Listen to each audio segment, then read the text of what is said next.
For most of my life, I grew up in church. I learned how to do youth ministry by going to a youth group and went to college, decided I wanted to be a youth pastor, and really did the same thing that I learned, that I grew up in, and never really was taught a different way. And over the last 13 years in youth ministry, I've always felt there's something missing in youth ministry. And I saw it as we continued to provide these programs and events and activities, and year after year I'd see kids continue to fall away, and I realized that we were just spoon-feeding kids information, but it never really translated into them becoming anything different in their life. And so I decided to start a pilot program, and I had 8 guys that I started with, and they were juniors at the time.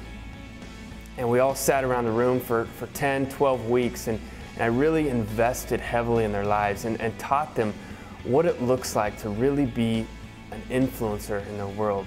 And really how it was Jesus' idea for us to take on a piece of becoming the redemptive process of people's lives. And I saw, there's a lot of people who would say that students can't do that. You got to wait till you're an adult. And I just didn't believe that.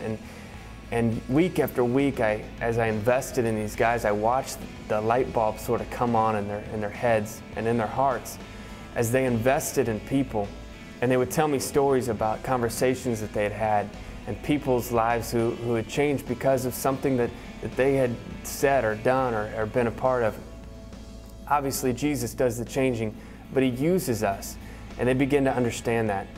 And those guys now are leading in their colleges and out of colleges. They're leading in different parts of their world.